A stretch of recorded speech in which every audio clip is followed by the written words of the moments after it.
LA시 노숙자위원회는 어제 다운타운 자바 시장에 노숙자 임시 쉘터를 설치하자는 조례안을 만장일치로 가결했습니다. 이 지역에는 약 1,500개의 한인업소들이 밀집해 있어서 자칫 한인 경제에 타격이 우려되는데 데이빗 류 시의원도 찬성표를 던졌습니다. 캘리포니아 주 하원은 어제 일반 소매점에서 16온스를 초과하는 대형 음료컵을 진열하거나 판매할 수 없도록 하는 법안을 통과시켰습니다. 탄산음료 규제를 하기 위해서입니다. 오렌지 카운티의 한인 강모 변호사가 금융사기와 탈세 등의 혐의로 변호사 자격증을 박탈당했습니다. 그랜드 캐년 관광 도중 추락해서 의식불명 상태였던 한인 유학생 박준혁 씨가 한 달여 만에 의식을 회복한 가운데 모교인 부산 동아대가 조성한 모금과 또 독지가들의 도움으로 곧 한국으로 이송될 예정입니다. 박준혁 씨는 대한항공 일반 여객기를 이용할 예정인데 대한항공은 항공기 좌석 8개를 연결해 박 씨가 누울 수 있는 공간을 마련하고 각종 의료 장비 등을 갖춰 이송하게 됩니다. 항공 운임은 약 25,000달러에 달할 전망입니다.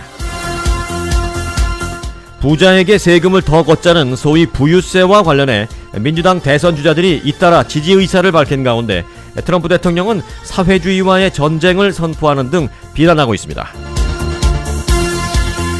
화면을 완전히 반으로 접을 수 있는 스마트폰, 이른바 폴더블 폰 경쟁이 치열한 가운데 삼성전자가 어제 폴더블 폰을 공개했습니다. 중국의 화웨이와 샤오미도 이번 주말에 공개할 예정입니다.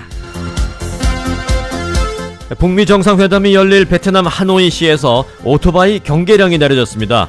무려 500만 대의 오토바이가 매일 하노이시를 누비고 다니는데 이들을 어떻게 통제할지를 놓고 양국 경호팀이 골치를 앓고 있습니다. 한국의 대법원이 육체노동 가능 연한을 기존 60세에서 어제 30년 만에 65세로 연장해야 한다고 판결했습니다. 한국의 사회적 경제적 큰 변화가 예상됩니다. 실제로 육체노동 가동 연한이 연장됨에 따라 직장 내 은퇴 연령을 비롯해서 보험 문제, 심지어 노인이라고 부를 수 있는 기준 연령도 70대로 바뀌지 않을까 큰 변화가 예상됩니다.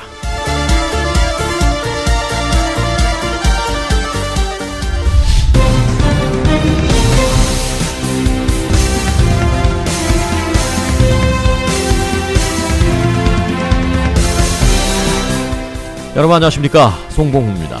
안녕하십니까, 승기선입니다. 2월 21일 목요일 위코리아 뉴스쇼입니다.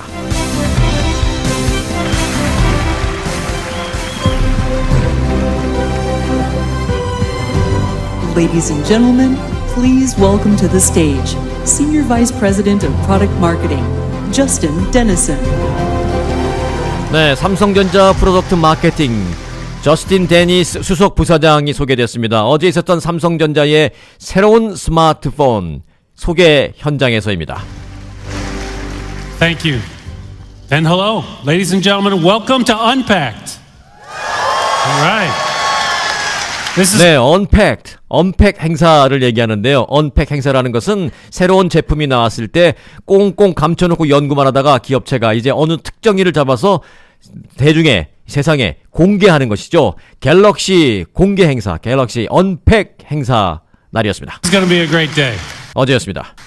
And as you saw, the Galaxy Fold is a device unlike any that's come before. 갤럭시 폴드, 우리가 흔히 말하는 폴더블 폰, 반으로 접을 수 있는 스마트폰을 어제 언팩, 공개를 했습니다. 지금까지 어떤 스마트폰입니다라고 설명을 했죠? For it.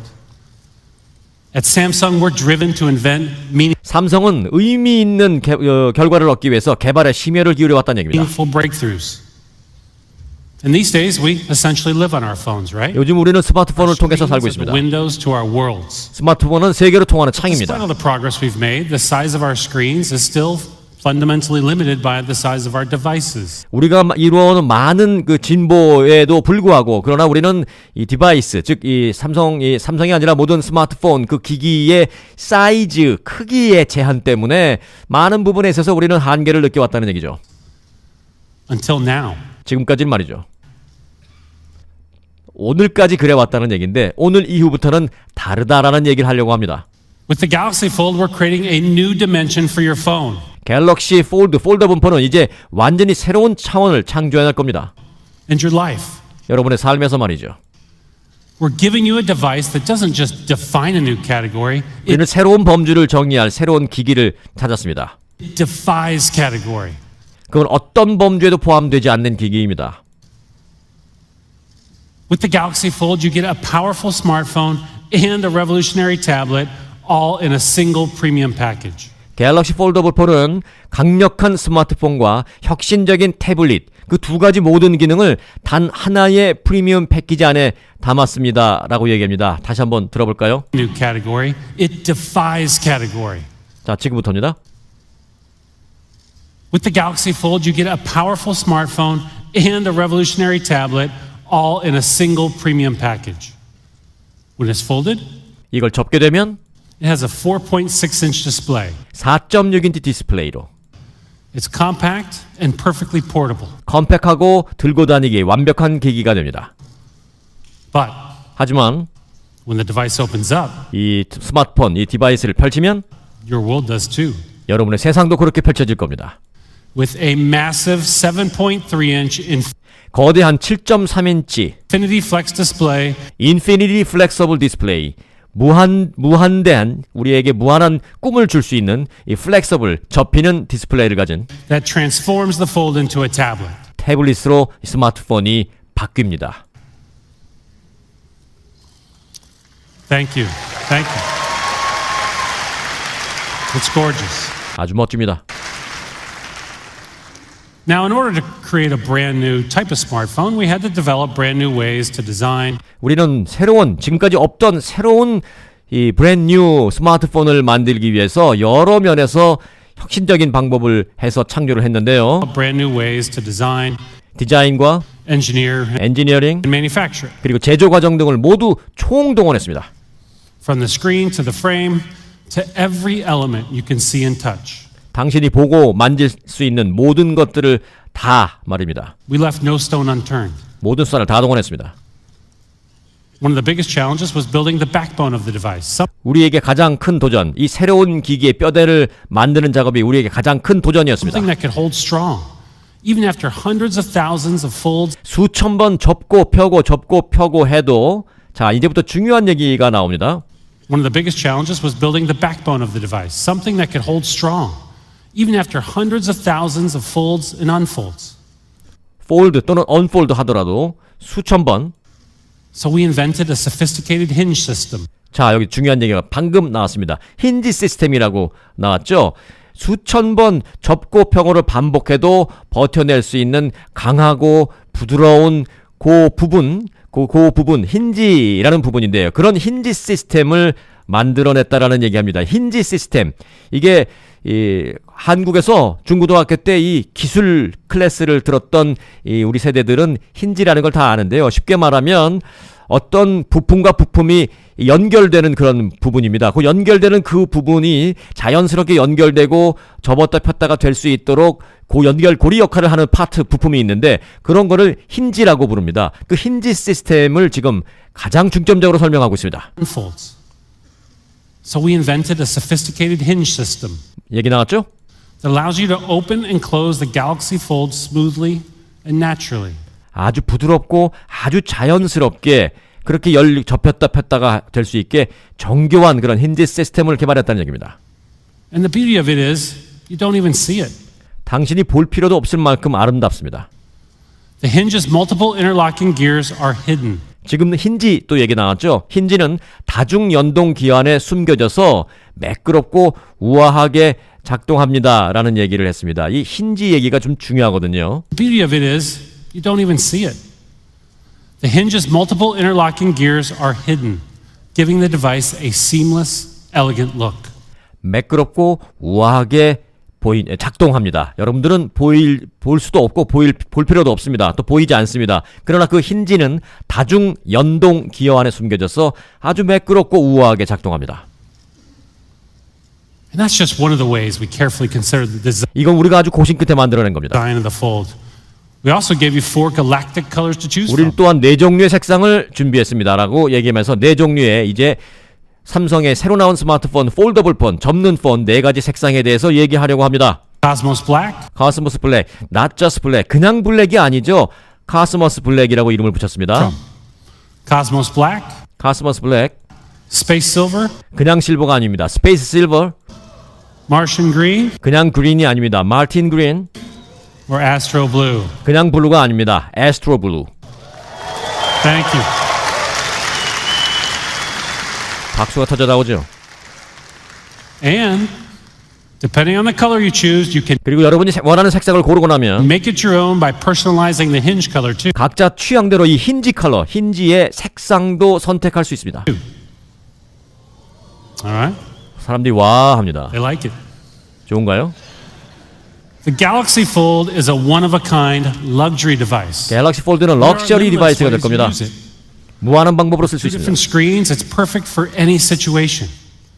When closed, it fits right in the palm of your hand. 닫으면 한 손에 딱 맞습니다.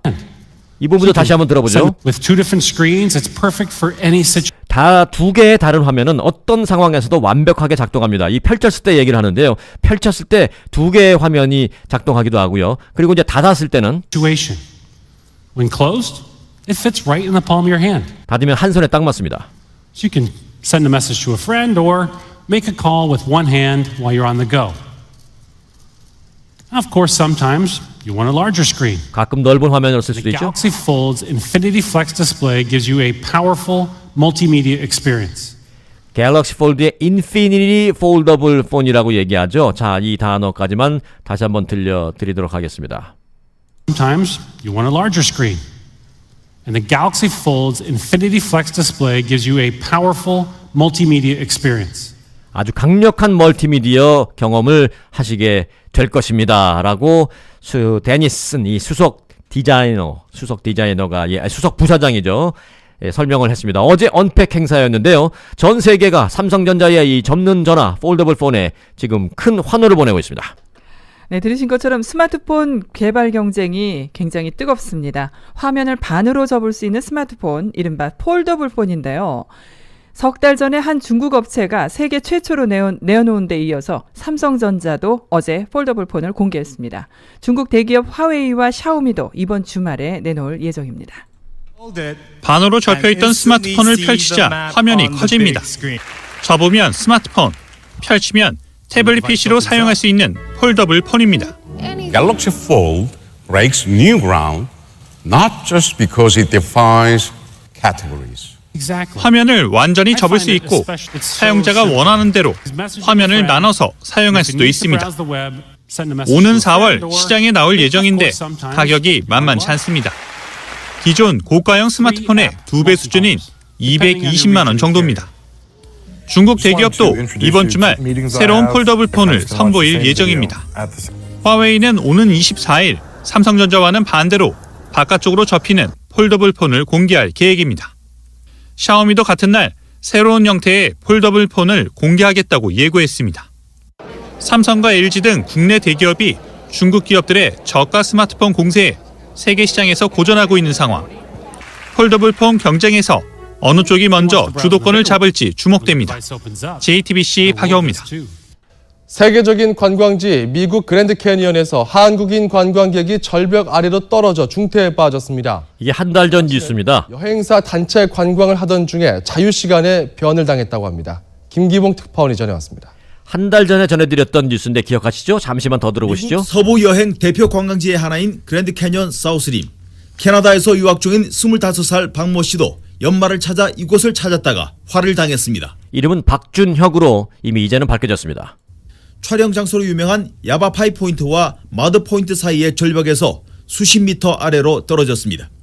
헬기로 구조돼 인근 병원으로 후송됐지만 복합 골절과 뇌 손상으로 아직 의식을 찾지 못하고 있습니다. 여러 군데 복합 골절이 발생해서 수술을 여러 번 받았는데 지금 언제 회복될지는 아직은 알 수 없는 상태입니다. 네, 그런데 이 한 달 전에 보내드린 이 뉴스 이후에 최근에 며칠 전에 보내드린 뉴스는 의식이 회복됐다 였습니다. 자, 그 이후에 또 굿뉴스가 오늘 아침에 들어와 있습니다.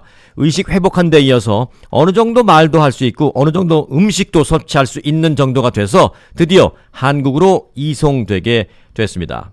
박준혁 씨가 한 달여 만에 의식을 회복한 뒤에 모교인 한국의 부산 동아대가 조성한 모금과 또 일부 독지가들의 도움으로 한국으로 이송될 예정입니다.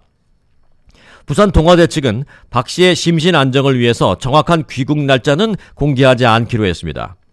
박 씨의 귀국 비용을 마련하기 위해서 동아대학교 총장과 부총장, 각 부처의 처장, 학원장 등 이 대학본부 보직 교수들이 자발적으로 이송 비용 일부를 마련했으며 또 개인 독지가들의 도움도 큰 힘이 된 것으로 알려졌습니다. 이송에는 대한항공 민항기가 이용되며 일단 민항기 이용 비용은 대한항공에서 지원하기로 했습니다. 당초 이송 항공편으로 비용만 약 20만 달러가 드는 환자 전용 항공기 에어 앰뷸런스가 검토되기도 했었습니다. 하지만 박준혁 씨의 상태가 어느 정도 회복되면서 대한항공 일반 여객기로도 이송이 가능하게 됐다는 판단입니다. 이에 따라 대한항공은 항공기 좌석 8개를 연결해서 박 씨가 누울 수 있는 공간을 마련하고 또 각종 의료 장비 등을 갖춰서 박 씨를 이송할 계획입니다. 이 항공 운임은 이 경우에 약 2만 5천 달러 정도가 들어갈 것으로 추정됩니다. 오렌지 카운티의 한인 변호사가 탈세 등의 혐의로 변호사 자격증을 박탈당했습니다.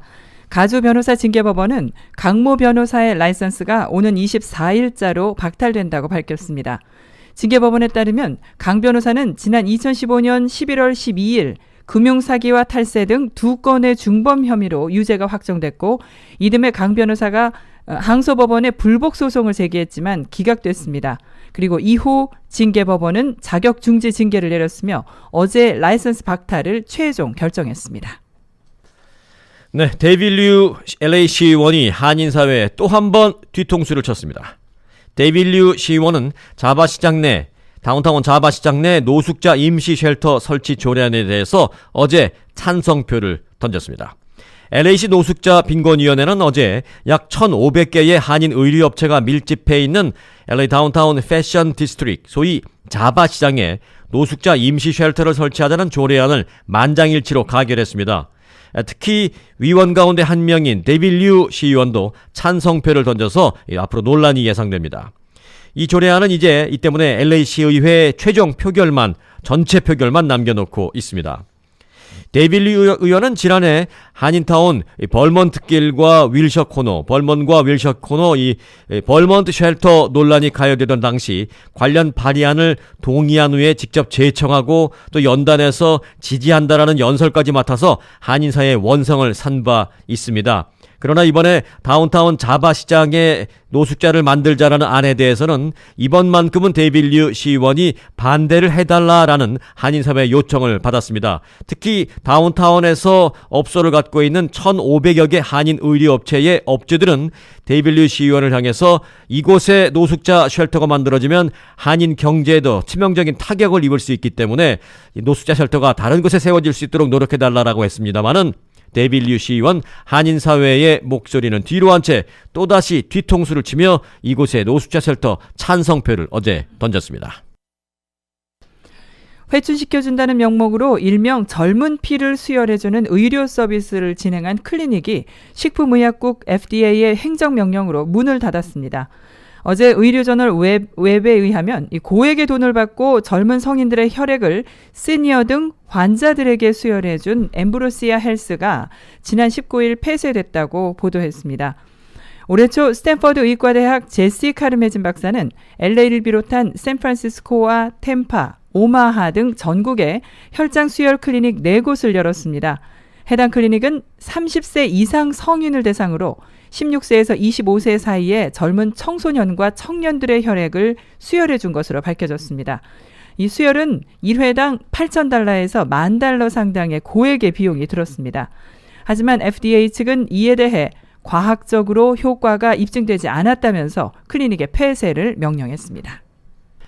미국의 주택거래 부진이 이어지고 있습니다. 전미 부동산 중개인 협회는 지난달 기존 주택 판매량, 뉴스를 들으실 때 보면 기존 주택 판매, 신규 주택 판매 이런 용어를 많이 들으실 텐데요. 일단 신규 주택이라는 것은 집을 막 뚝딱뚝딱 지어서 다 짓고 난 후에 바로 분양한 그런 집이 팔렸을 때는 신규 주택 판매량이라고 합니다. 그리고 이 기존 주택 판매량인 것은 누군가가 살다가 이 집을 팔았을 때 셀러가 있고 바이어가 있고 누군가가 살던 집을 샀을 때 이런 것이 이제 기존주택 판매량인데 그 기존주택 판매량이 494만 채로 기록이 되면서 한 달 전보다 6만 채 감소했습니다.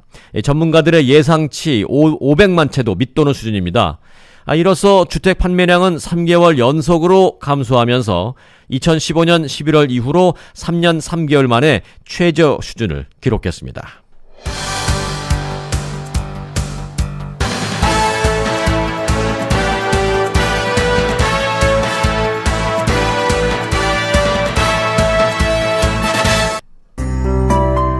오늘 날씨 전해드립니다. 남가주는 오늘 부분적으로 구름 끼겠고 30에서 90% 지역에 몇 차례 소나기 내리겠습니다. 리버사이드와 다이몬바, 파사데나의 오늘 낮 최고 기온은 51도, 샌디에고와 벤츄라, 버뱅크, 얼바인, 가든그로브 지역은 55도, 세리토스, 놀트리지, 산타모니카, LA 지역은 57도입니다. 그리고 밤 최저 기온은 샌디에고와 산타모니카가 44도, 나머지 지역은 40도 아래로 기온 떨어지겠는데요. 다이몬바와 리버사이드, 파사데나는 34도에서 36도, 그 외의 지역은 38도에서 40도입니다.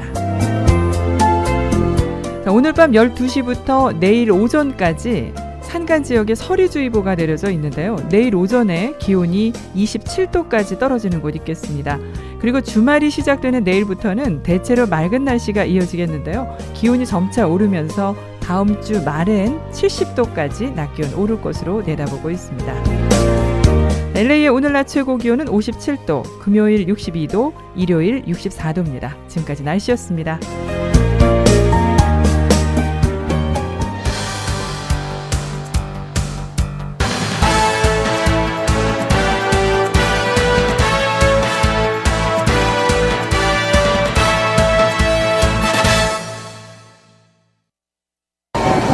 사랑하는 당원 동지 여러분, 시민 여러분 안녕하십니까? 진퇴 없으면 진퇴양난, 행동하는 우파, 보수의 아이콘, 의리 아이콘 김진태 다시 인사드리겠습니다. 네, 요즘 말이 아주 많이 늘었습니다. 과거 공안검사 출신이었는데 요즘은 유명 스타가 돼버렸네요. 자유한국당 전당대회 어제 부산에서 합동연설회가 있었는데 3명의 후보 황교안, 오세훈, 김진태 3명의 후보 가운데 한 사람 김진태 후보. 진퇴 없으면 진퇴양난 이런 말도 본인이 만들었나 보네요. 여하튼 김진태 후보가 합동연설회에서 연설을 하기 위해서 단상에 오르자 예상 외의 반응이 나왔습니다. 당원들이 크게 환호하면서 김진태를 연호하면서 그렇게 좋아할 수가 없습니다. 바로 이런 걸 노렸었나요? 고맙습니다. 오늘 제 지지자들, 다른 지역에 계시는 분들은 되도록오시지 말라고 했습니다. 너무 고생하실까봐 부산까지 오시지 말라고 했습니다. 그래도 또 저렇게 많이 오셨네요. 이 전당대회는 정말 흥겨운, 뜨거운 용광로 같은 축제의 장이어야 된다고 생각합니다. 자, 저를 지지하시는 분들, 저 말고 다른 후보님들에게도 뜨거운 박수 보내주실 거죠? 네, 부탁드립니다. 네, 요즘 여의도 늘었네요. 나의 지지자, 그러나 다른 후보에게도 박수를 보내달라. 진심인지 모르겠습니다만 일단 그렇게 시작을 하고 있습니다. 말씀을 하시는데 저도 좀 연고가 있습니다. 저는 첫 직장이 부산이었습니다. 네, 1992년 YS가 대통령이 되던 바로 그 해에 여러분들과 같이 2년을 살았습니다. 경남 창원에서도 살았습니다. 네, 99년부터 또 2년을 살았습니다. 그때는 부산, 울산, 창원 또 이런 지역에 제주까지 경기가 굉장히 좋았습니다. 네, 공안검사 출신이죠. 검사 생활을 하기 때문에 이곳저곳 발령받은 곳이 많기 때문에 부산에서 살았고 창원에서도 살았다라는 얘기하면서 연고 2년이 있음을 강조하고 있습니다. 얼마 전에 광주에서 있었던 연설회에서는 또 이 광주 옆 인근 지역에서 내가 검사 생활을 했는데 2년을 했는데 내 인생에 있어서 가장 행복했던 생활이었다라고 말했습니다. 여기서는 또 다른 얘기죠. 어떻습니까? 완전 바닥입니다. 공장은 멈춰서 있고 자영업자는 비명을 지르고 청년들은 갈 곳이 없습니다. 네, 지금 현재 그렇다는 얘기입니다. 저 앞에 자리에 제가 잘 아는 부산 자갈치 아저씨가 와서 앉아 계시는데요. 40년 장사를 하셨는데 이렇게 바닥인 경우는 처음이라고 말씀을 하십니다. 이거 바꿔야 되지 않겠습니까? 이 정부의 최저임금 정책, 소득주도 성장 이번에 끝장내야 되지 않겠습니까, 여러분?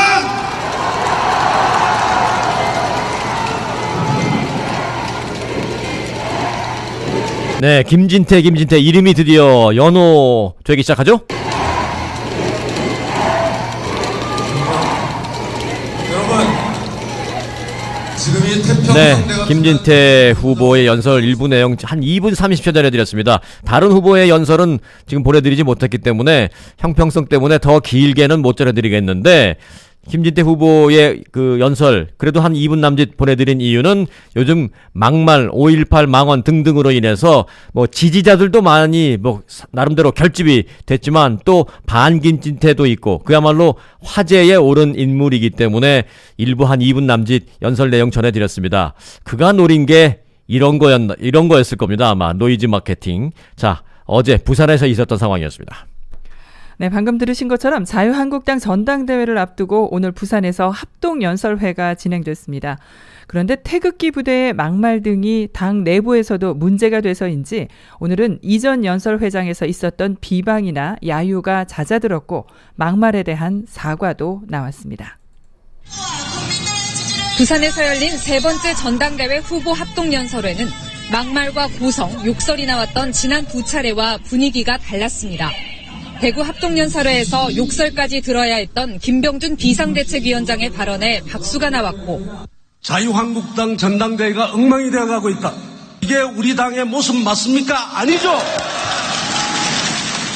문재인 대통령 탄핵을 외쳐 논란을 불렀던 김준규 청년 최고위원 후보자도 사과했습니다.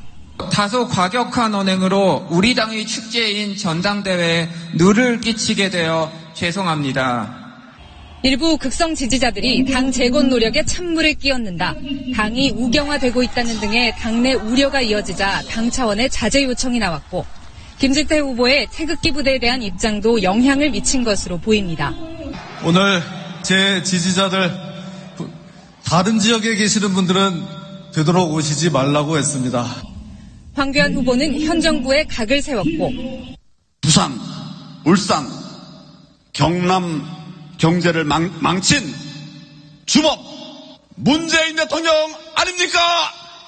오세훈 후보는 중도층 표심을 공략하는 데 주력했습니다. 이제 와서 탄핵을 인정할 수 없다고 하면 우리는 바로 탄핵 부정당이 될 것입니다. 하지만 연설회장 바깥에선 광주 사태는 폭동이다라는 피켓이 등장했고 김진태 의원을 윤리위에 회부한 것에 항의하는 시위가 열리기도 했습니다. KBS 뉴스 김기칠합니다. 자, 여러분 노인의 기준이 몇 살이라고 생각하십니까? 다 각자마다 생각이 다를 텐데요. 한국의 경우 현재 노인의 기준 연령은 65세로 돼 있습니다. 그런데요, 약 3년 전부터 이런 분위기가 있었습니다. 대한노인회가 노인의 연령 기준을 현행 65세에서 70세로 높이는 방안을 공론화하기로 했습니다. 보건복지부 조사 결과를 보면 국민 10명 가운데 8명은 노인의 기준은 70세 이상이다라고 답을 했는데요. 이런 인식 결과를 반영한 것일까요? 하지만 이는 단순히 인식의 문제가 아니고 노령연금 등 사회적 비용이 관련돼 있기 때문에 실제 공론화가 되면 많은 논란일 것으로 보입니다. 먼저 시민들의 생각은 어떤지 직접 들어보시죠. 네, 시민들의 생각을 들어보시기 전에 미리 부연 설명을 드려야 이 혼란스럽지 않을 것 같습니다. 이 노인 연령을 올린다라는 것과 관련된 건데요. 일단 우리들의 입장은 그렇죠.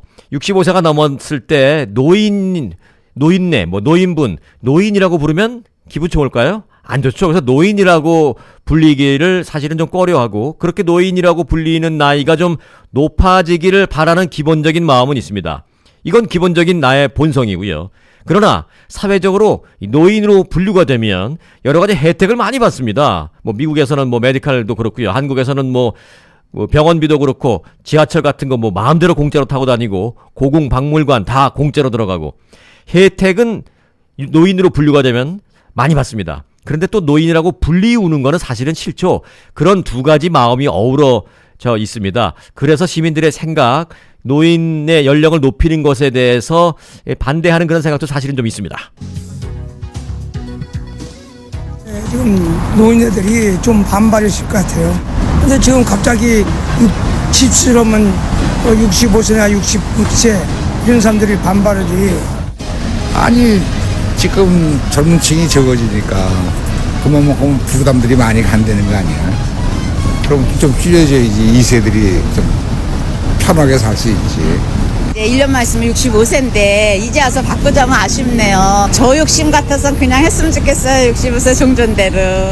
네, 1년만 있으면 65세가 되는데 그 노인의 기준 연령을 65세가 아니라 더 올리면 난 좀 아쉽네요. 내가 노인으로 분리우지 못해서 아쉽네요가 아니라 혜택을 못 받을까봐 아쉽네요입니다. 하지만 그럼에도 불구하고 노인이라고 분리우기는 사실 싫죠. 자, 그걸 떠나서 이건 3년 전에 있었던 분위기고요. 어제 한국에서는 중요한 대법원 판결이 있었습니다. 한국의 대법원이 육체노동 가능 연한을 기존 60세에서 어제 30년 만에 65세로 연장해야 한다라고 판결했습니다. 일반적으로 혜택을 주는 그런 노인의 기준 연령을 말하는 건 아니고요. 그건 일단 65세인데 육체적으로 일을 해서 돈을 벌 수 있는 그런 나이의 한계를 60세로 봤는데 이걸 65세로 봐야 한다라는 대법원의 판결입니다. 앞으로 이 판결의 의미와 또 예상되는 변화가 어떤 것이 있는지 알아보겠습니다. 박모 씨의 4살 아들은 2015년 수영장에서 숨졌습니다. 박 씨 가족은 수영장을 상대로 손해를 배상하란 소송을 냈습니다. 1심과 2심 법원은 위자료 등을 제외한 손해액을 1억 7,400여만 원으로 정했습니다. 군복무를 마친 때부터 만 60세까지 육체 노동을 해서 버는 돈을 기준으로 나온 금액입니다. 하지만 대법원은 이를 다시 계산하라고 했습니다. 육체 노동을 할 수 있는 나이, 이른바 가동연한을 1989년에 정한 만 60세로 봐선 안 된다는 겁니다. 만 60세를 넘어 만 65세까지도 가동할 수 있다고 보는 것이 경험치에 합당하다는 것이 대법원의 다수 의견입니다. 대법원은 우리의 사회 경제적 여건이 크게 달라졌다고 했습니다. 먼저 30년 동안 평균 수명이 10살 가까이 늘었다는 겁니다. 실제로 은퇴하는 나이는 OECD 회원국 중 가장 높을 정도로 고령층의 경제활동도 활발해졌습니다. 또 복지 관련 법에서 국가의 적극적 지원이 필요한 노인의 기준을 65세 이상으로 정한 것도 고려했습니다. 일반 육체 노동자의 경우에는 소득 보장을 위해서도 60세 이상 65세까지는 일을 해야만 되는 그런 시기다. 현실에 맞게 정당한 배상을 받을 수 있게 한 그런 좋은 판결이라고 생각합니다. JTBC 강버들입니다. 네, 대법원의 이번 판결은 한국 사회 인구 구조가 그만큼 크게 달라졌기 때문입니다. 30년 전과 비교하면 평균 수명도 늘어났고 무엇보다도 건강하게 살 수 있는 나이도 길어졌습니다. 여기에 요즘엔 퇴직을 한 뒤에도 일을 계속하려는 노년층이 늘고 있습니다. 판결의 배경을 알아봤습니다. 아파트 경로당이 어르신들의 작업장으로 바뀌었습니다. 평균 나이 75세, 한 달에 20시간씩 마스크를 포장하는 일을 하고 월 16만 원을 받습니다. 돈을 버는 것보다 더 큰 보람을 주는 건 아직까지 사회에서 할 수 있는 일이 있다는 겁니다.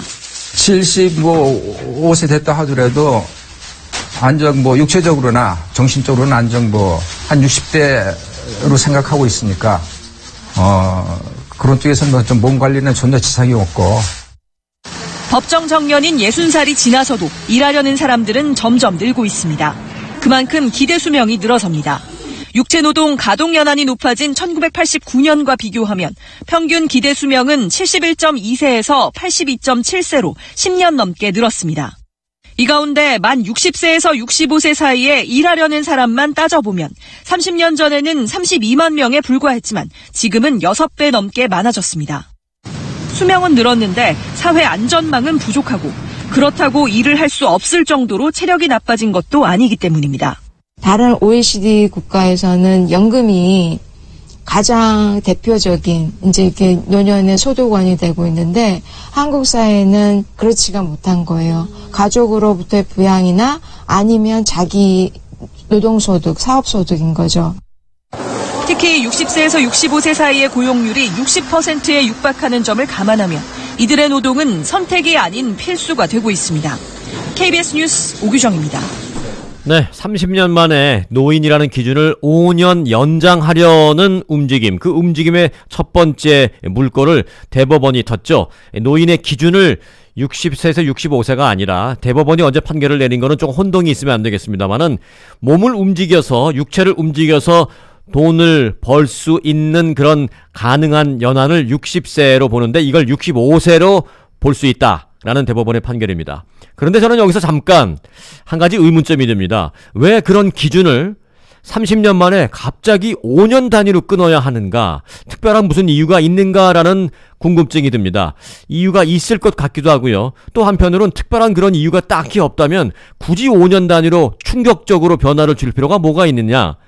이 수명이 연장되고 하는 게 어느 날 같으면 하루아침에 수명, 이 기대 평균 수명이 5년이 늘어나는 게 아닐 터인데, 조금씩 늘어날 터인데, 이런 노인에 대한 기준 연령도 그러면은 60 또는 65에서 5년 단위로 끊는 게 아니라 1년 단위로 끊으면서 변화를 주고 30년 만에 5년의 변화를 주기보다는 뭐 5년 만에 1년씩 변화를 준다거나 이런 좀 절충된 안을 갖고 변화를 준다면 충격이나 파장이 좀 덜하지 않을까라는 그런 하이브리드, 절충안을 생각해보고 싶다라는 의문이 듭니다. 이런 의문에 대해서 한국에서는 의견이 제기되지 않는지 아직 뭐 아무리 찾아봐도 내용은 없습니다만은 이런 좀 절충안이 필요하다라는 생각도 해봅니다.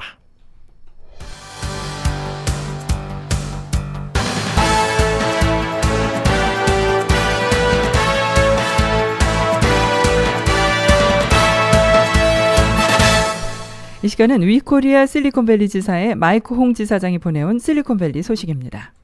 실리콘밸리에는 애플과 구글, 페이스북 등과 같은 글로벌 대기업이 창업부터 성장하기까지 주된 자양분이라고 할 수 있는 자금 투입을 전문적으로 하는 펀드들이 있습니다. 벤처 캐피탈이라고 하는데, 벤처 캐피탈은 위험성은 크나 높은 기대 수익이 예상되는 사업에 투자하는 자금을 말합니다. 즉 장래성은 있으나 자본과 경영 기반이 취약하여 일반 금융기관에서 융자받기 어려운 기업에 대하여 창업 초기 단계에서부터 자본 참여를 통해 위험을 기업과 공동 부담하고 자금 경영관리 기술 지도 등 종합적인 지원을 제공함으로써 높은 이득을 추구하는 자본 또는 금융활동을 의미합니다.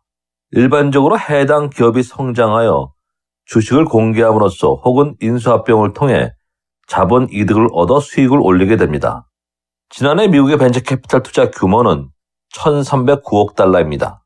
2017년 839억 달러 대비 56% 급증했으나 투자 건수는 8,948건으로 2017년 9,489번 대비 오히려 줄어들었죠. 이는 건당 투자 규모가 늘어나면서 특정 스타트업에 투자금이 몰리는 현상이 가속화된 때문입니다. 지난해 2,500만 달러 이상 투자한 건수는 전체의 61%에 달합니다. 메가 펀드가 늘어난 것도 특징으로 꼽힙니다. 소프트뱅크는 자체 조성한 비전 펀드 1,000억 달러 중 지난해에만 87억 달러를 투자했죠. 소프트뱅크에 자극받은 다른 투자 기관들이 메가 펀드를 속속 늘리면서 1,000억 달러 이상의 펀드가 10개 넘게 조성됐습니다. 실리콘밸리에 위치한 벤처 캐피탈은 될성 부를 스타트업에만 거침없이 투자하는 것으로 유명합니다. 실패할 리스크가 99%에 달해도 단 1% 성공 가능성을 보고 선뜻 지갑을 여는 셈이죠. 한인으로 실리콘밸리에서 가장 규모가 큰 펀드를 운영하는 스톤 벤처스의 남태희 대표는 창업 초기 단계에서 가능성이 높은 회사에 투자하는 것이 좀 더 현명한 방식이며 리스크가 크긴 하지만 투자금 대비 수익률도 높다고 말합니다. 그렇다고 벤처 캐피탈이 무턱대고 스타트업에 투자하는 것은 아니죠. 스탠퍼드 대학 인근엔 샌힐 로드라는 곳이 있습니다. 맨로 파크 1위에 속해 있죠.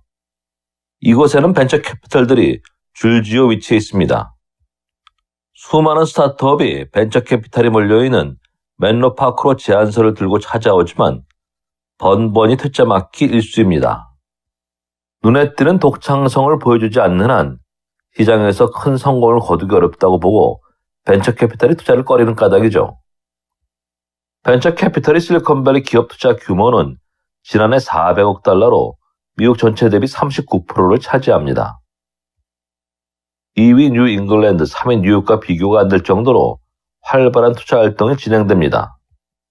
벤처 캐피탈이 까다로운 업체 선정 과정을 거쳐 일부 기업만을 추려낸 뒤 투자에 나서지만 그렇다고 성공 확률이 높은 것은 아닙니다. 1,000만 불을 투자하면 1억 불을 회수하기는커녕 대부분 투자 원금을 날린다는 게 현지 투자자들의 공통된 일성입니다. 다만 한 번 성공하면 10배부터 100배의 수익을 올릴 수 있다는 점이 매력적이죠. 이 때문에 벤처 캐피탈은 실패 확률이 대단히 높은 것을 알면서도 투자에 나섭니다. 그렇지만 벤처 캐피탈 업체들은 조금이라도 투자 손실을 줄이기 위해 전문성으로 무장합니다. 펀드도 생명과학이나 IT, 자율주행, 혹은 소셜 네트워크 등 분야로 나눠져 있고 IT도 모바일이나 소프트웨어, 클라우드 등으로 세분화해 산업별 전문가를 포진시킵니다. 실리콘밸리에서 활동하는 벤처 캐피탈은 생태계에 대한 이해도가 높고 특정 분야 전문성이 뛰어나죠.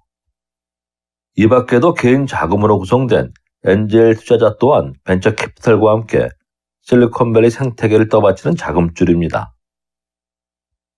벤처 캐피탈이 벤처 펀드에 투자한 투자자의 돈을 굴리는 것이라면 엔젤 투자자는 개인 자금을 갖고 투자를 합니다. 엔젤 투자자가 중요한 이유는 스타트업의 시드머니, 즉 종잣돈을 제공하는 역할을 하기 때문이죠. 엔젤 투자자는 또한 창업자의 멘토 역할을 하기도 합니다. 창업에 필요한 공간과 장비, 멘토링을 제공하는 인큐베이터, 즉 창업 보육센터의 역할도 빼놓을 수 없습니다. 이런 생태계가 멜팅팟처럼 실리콘밸리를 더욱 뜨겁게 달구고 있습니다. 실리콘밸리에서 마이콩이었습니다.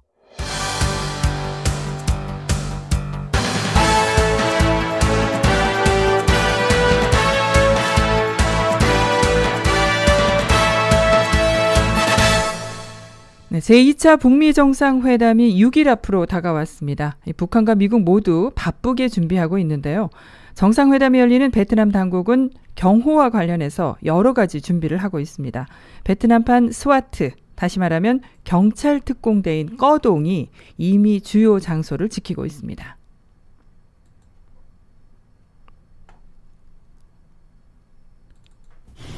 자동 소총으로 무장한 경찰이 베트남 하노이 영빈관 앞을 지킵니다.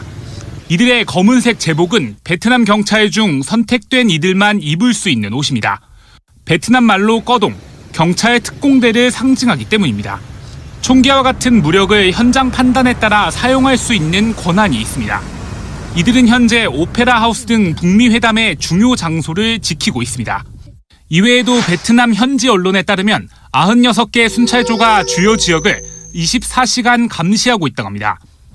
지난번 북미회담 때는 네팔 구르카족 용병이 경호를 맡아 눈길을 끌기도 했습니다. 북미 당국은 근접 경호에 만전을 기울이고 있습니다. 1차 북미회담 때 경호를 총괄했던 김철규 호위사령부 부사령관이 현재 하노이에서 동선 등을 점검하고 있습니다. 과거에 보여준 북한 특유의 V자 경호나 조깅 경호가 재현될지 주목됩니다. 트럼프 대통령의 경호차 더 비스트도 이번에 다시 등장하게 됩니다. 트럼프 대통령이 지난번 북미회담 때 김 위원장에게 자랑했던 차입니다. 김 위원장은 벤츠 방탄 차량을 본국에서 가져올 것으로 보입니다. JTBC 김필주입니다. 네, 베트남에 다녀오신 분들은 아시겠지만 하노이의 오토바이는 우선 엄청나게 수가 많습니다. 자그마치 500만 대라고 합니다. 자, 그러니 이번 북미 정상회담 기간 중에 오토바이들을 통제하는 게 경호의 관건입니다. 지금 제가 나와 있는 곳은 앞서 비건과 김혁철 특별대표가 협상을 한다고 알려드렸던 호텔과 가까운 곳의 한 거리입니다. 지금 이곳 하노이 시각은 오후 6시인데요. 이렇게 제 뒤로 대부분의 직장인들이 일을 마치고 집으로 돌아가는 그 경로에 이 오토바이를 이용하는 모습들을 보실 수가 있습니다. 집집마다 오토바이를 2-3대씩은 꼭 갖고 있기 때문에요. 이 우리나라 같은 경우에는 한국 전체 오토바이 등록된 수가 200만 대 정도 되는데 이곳 하노이시만 해도 500만 대 정도 된다고 합니다. 제가 오늘 이 오토바이를 직접 타고 돌아다니기도 하고 좀 시내를 둘러봤는데요. 과연 회담 당일 통제가 가능할지 함께 한번 보시겠습니다. 이걸 어떻게 건너? 길 건너기가 제일 어렵습니다. 조금만 긴장을 풀면 오토바이가 바로 옆으로 지나갑니다. 차선 침범은 기본, 역주행까지. 대기하는 택시도 오토바이입니다. Đây vì là công việc kiếm tiền của mình nên mình đi làm nên nguy hiểm mình cảm giác rất là bình thường và không có vấn đề gì cả vì cái công việc của mình nó theo nó quen này. 이곳 시내에서 오페라 하우스까지 2km 정도 떨어져 있는데요. 제가 이 오토바이를 타고 직접 가보겠습니다. 경적 소리는 내가 먼저 가겠다는 신호입니다. 옆에 있는 운전자와 대화를 할 수 있을 정도로 닿아 있습니다. 베트남도 이렇게 차선을 노란색으로 서로 방향이 달리는 차들을 이렇게 구분해 놓기는 했는데 사실 오토바이가 너무 많다 보니까 이 차선이 제대로 지켜지지는 않고 있습니다. 제가 지금 여기 오페라하우스까지 오는데 5분 정도 걸렸습니다. 만약에 이 오토바이들을 전부 통제한다면 시간이 훨씬 단축될 수 있을 걸로 보입니다. 통제가 어렵다 보니 지난 2006년 에이펙 정상회담 땐 통행증이 없으면 돌아다니지 못하게 하기도 했습니다. 당시 통제에만 경찰 만여 명이 동원됐습니다. 베트남 당국은 이번 북미 회담 때도 수만 명을 동원하는 경호 계획을 세울 걸로 알려졌습니다. 베트남 하노이에서 JTBC 서유정입니다.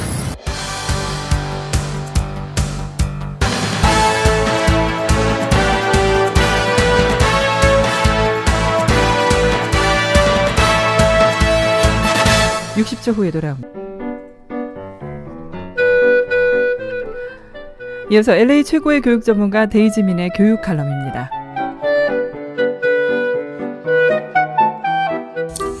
안녕하세요. 교육전략가 데이지민의 교육 이야기입니다. 월요일부터 금요일까지 제가 매일 다른 교육 이야기를 가지고 말씀을 나누고 있습니다. 근데 매일 들으시면서 실천을 좀 하고 계신지 가장 궁금합니다. 작은 실천이 결국 큰 변화를 가져옵니다. 네, 오늘은 넘쳐나는 정보의 홍수에 대해서 좀 말씀을 나누어 볼까 합니다. 구글의 CEO가 이런 말을 한 적이 있습니다. 인류가 2003년까지 생성한 모든 데이터를 합쳤을 때 지금은 단 이틀 만에 그 정도의 정보가 생겨난다. 또 한국의 예를 들면 1년에 출판되는 책이 43,000여 종이라고 합니다. 그러니까 43,000 정도 나오는 책이 그 정도 출판이 되는데요. 하루에 한 권씩만 읽어도 1%를 다 못 읽는 것이 그렇게 되면 현실입니다.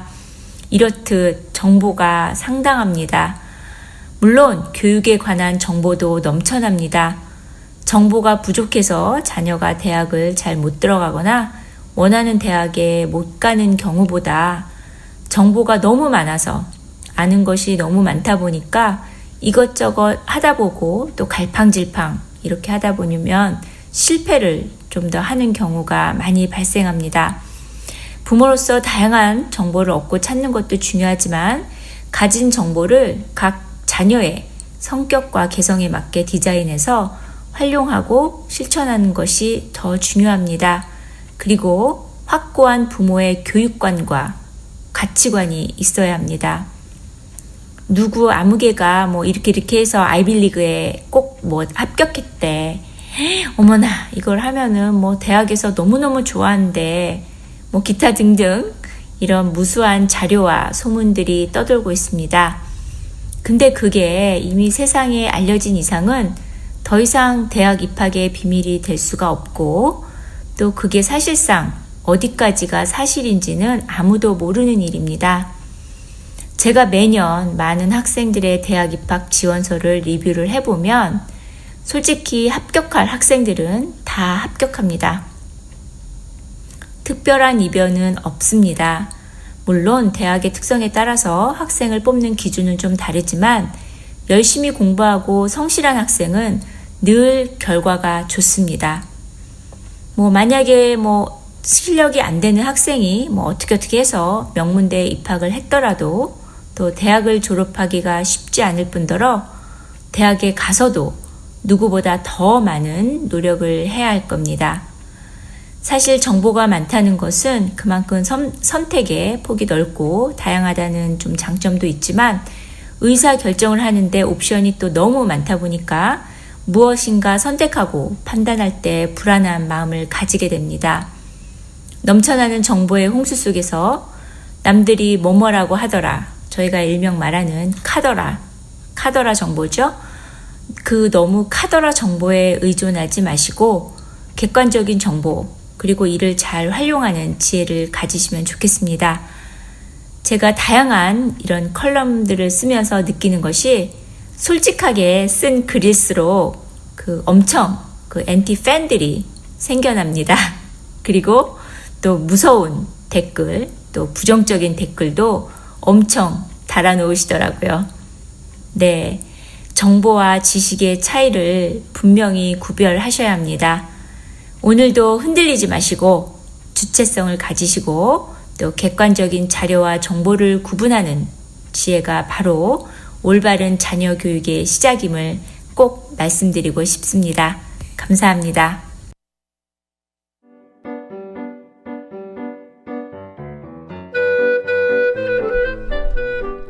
이상은 LA 최고의 교육 전문가 데이지민의 교육 칼럼이었습니다.